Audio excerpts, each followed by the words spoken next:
दोस्तों, मेरा नाम रोशन है और मैं मुंबई का रहने वाला हूँ। इस दुनिया में कई तरह की नकारात्मक और सकारात्मक शक्तियाँ होती हैं, ऐसा मेरे दादाजी कहा करते थे।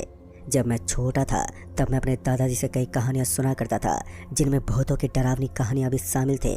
वैसे सच कहूँ तो मैं बचपन से ही भूतों से काफ़ी डरा करता था और मैंने कभी किसी भूत को सच में नहीं देखा था। पर उस रात मेरे साथ कुछ ऐसा हुआ कि उस दिन से मेरी ज़िंदगी हमेशा के लिए बदल गई। मैं अपनी फैमिली के साथ मुंबई शहर में ही रहता हूँ और हम लोग अपने गांव से बहुत ही ज़्यादा दूर रहते थे, इसलिए गांव के साथ हमारा तालमेल कुछ खास नहीं रहता था। वैसे तो मैं मुंबई के वर्सोवा गांव में रहता था। खैर, ये बात तब की है जब हमारे आजू बाजू के शहर में किसी पेट्रोल वगैरह को लेकर लड़ाई दंगे चल रहे थे और इस मामले ने चारों तरफ मारपीट की दहशत पैदा कर रखी थी। आने जाने वाली गाड़ी को तोड़ा जाता था, जिस वजह से करीबन 13 दिन के लिए गाड़ी मोटरों का आना जाना लगभग बंद ही कर दिया गया था और साथ ही पेट्रोल पंप भी। ऊपर से गांव के अंदर शादी थी, जिस वजह से वहां पर जाना बहुत ही ज़रूरी हो गया था। अब गांव तो जाना था, लेकिन उस वक्त तो कोई भी बस या फिर ट्रेन की सेवा नहीं थी। इन दोनों सब कुछ बंद था, लेकिन मेरे चाचा ने जैसे तैसे हमारे गाँव जाने का इंतज़ाम किया।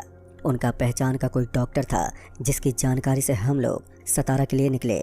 उस कार में मैं और मेरा बड़ा भाई, हम दोनों ही थे। करीब शाम के 3 बजे हम गांव के लिए निकले। वैसे निकलना तो जल्दी ही था, लेकिन चाचा जी बिल्कुल भी रिस्क नहीं लेना चाहते थे, इसलिए जैसे ही गाड़ी का इंतज़ाम हुआ तो वैसे मुझे और मेरे भैया को गांव भेज दिया। अब कुछ घंटे बीत गए थे और हम मुंबई के बाहर आ गए थे। सच कहूँ तो मैंने अपनी ज़िंदगी में कभी भी मुंबई की सड़कों को इतना खाली नहीं देखा था। खैर, कुछ घंटे गाड़ी में बैठने के बाद मेरी आंख लग गई, लेकिन मेरे भैया गाड़ी चला रहे थे। कुछ वक्त बाद अचानक ही गाड़ी को एक बड़ा झटका लगा और मेरी आंखें खुल गईं। मैंने जब बाहर देखा तो गाड़ी किसी सुनसान जगह पर रुकी हुई थी। मैंने तुरंत ही भैया को देखा तो वो एकदम ही चुप बैठे हुए थे। भैया पसीने में लथपथ थे और ऐसे बैठे थे जैसे कि उन्हें कोई सांप सूंघ गया हो। तभी मैंने भैया को पूछा कि भैया क्या हुआ, कि तभी भैया ने मुझे बताया कि गाड़ी के सामने कोई आया था और मुझे लगता है कि हमने उसे कुचल दिया है। भैया काफ़ी डरे हुए थे, तो वो तुरंत ही गाड़ी से नीचे उतरे और मैं भी नीचे उतरा। तो हमने देखा तो वहाँ पर कोई भी नहीं था। हम एक घाट पर थे और पूरा सुनसान रास्ता, एक तरफ खाई तो दूसरी तरफ चट्टान थी और अब गहरी रात हो चुकी थी और इस डरावनी रात में चांद आसमान में किसी बल्ब की तरह चमक रहा था। मुझे लगा कि भैया को कोई गलतफहमी हुई होगी, इसलिए मैंने भैया को कहा कि अरे भैया, चलिए चलते हैं, हो सकता है आपको कोई गलतफहमी हुई हो। इस पर भैया ने कोई जवाब नहीं दिया और वो चुपचाप गाड़ी में बैठने लगे। भैया परेशान थे तो मैं भी उनके साथ गाड़ी में बैठने लगा। पर सच कहूँ तो मैं भी काफ़ी डर गया था, क्योंकि गाड़ी में झटका तो आया था जैसे हमने किसी भारी वस्तु को कुचल दिया हो। खैर, भैया और मैं गाड़ी में बैठे और भैया ने गाड़ी चालू की और गाड़ी स्टार्ट करते ही जैसे हेडलाइट की रोशनी उस काली चादर की तरफ बिछी हुई पड़ी सड़क पर गई, तो हमने देखा कि हमें सड़क के बगल में एक लाल रंग की साड़ी पड़ी हुई नजर आ रही थी और उसके बगल में एक बहुत ही छोटा सा संदूक था। तो मुझे समझने में कंफ्यूज हो गया कि ये छोटा सा संदूक यहाँ पर कौन रख सकता है।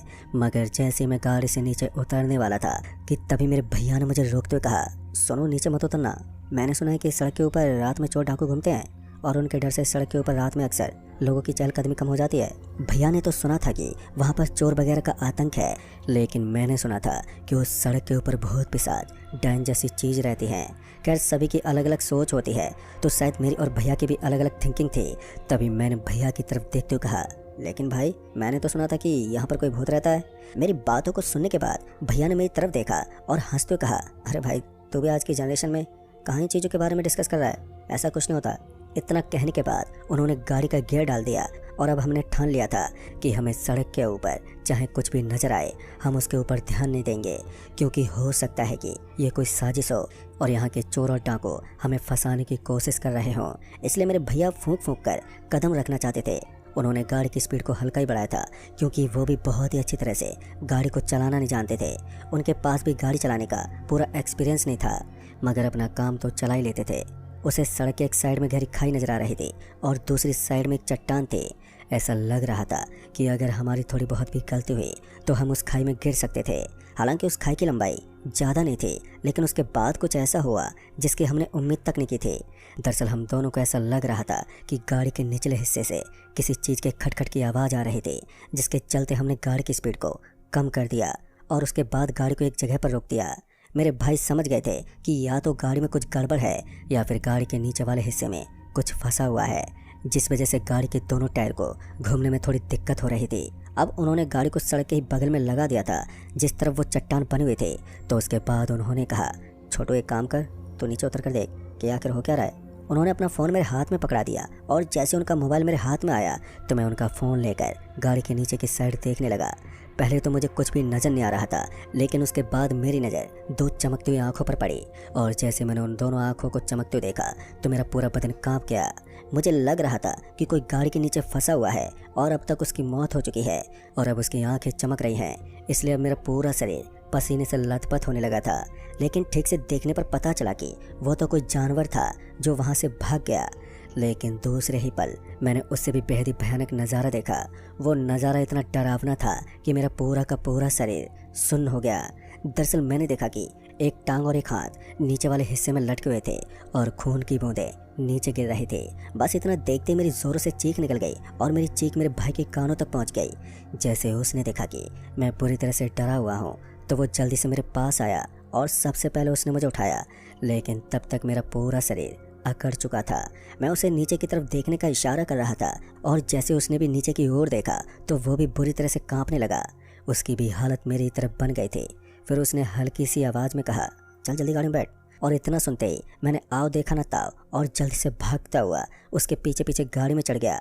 लेकिन गाड़ी के अंदर भी अब मुझे कुछ ठीक नहीं लग रहा था और अब मेरी सांस भी ऊपर नीचे होने लगी थी। मैं समझ गया था कि आज हम दोनों एक बहुत ही बुरे जाल में फंस गए हैं और हमें ऐसा लगने लगा था कि अब पुलिस वाले हमको नहीं छोड़ने वाले।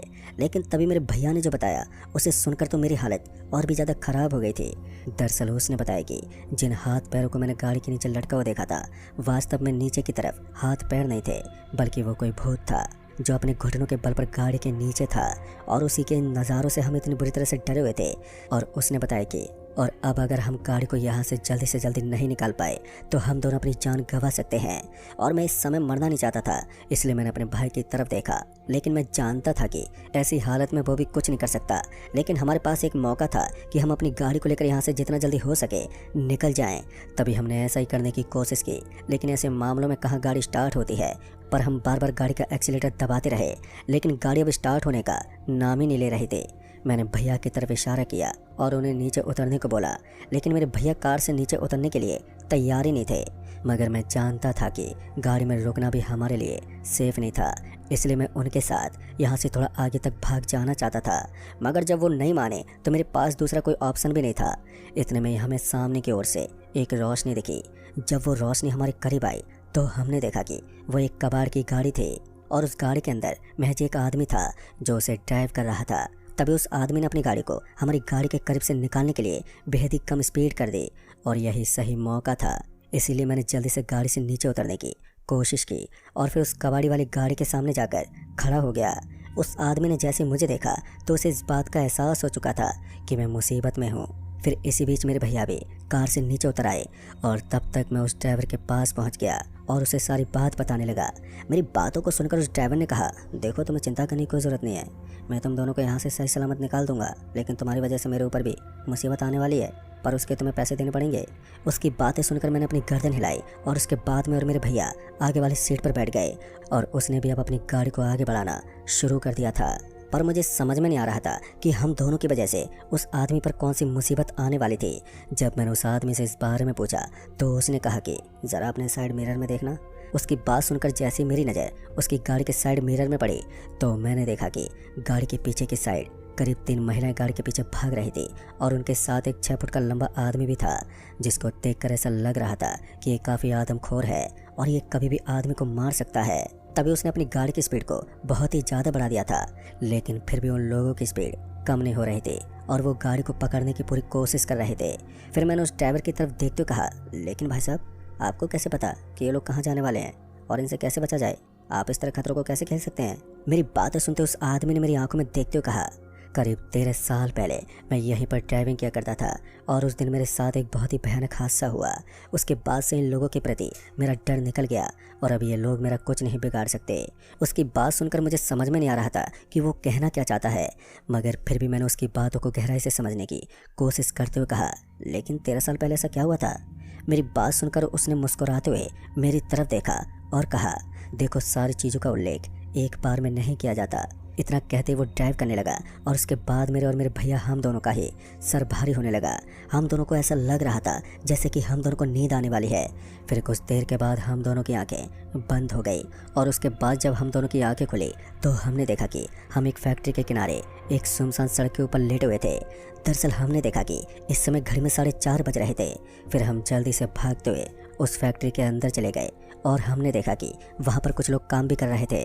तभी हमने वहाँ जाकर पूरी बात उन लोगों को बताई तो वो हमारी बात सुनकर हैरान हो गए। फिर उन्होंने उस ड्राइवर की 13 साल पहले की एक हिस्ट्री बताई जिसे सुनकर हमें विश्वास नहीं हो पा रहा था।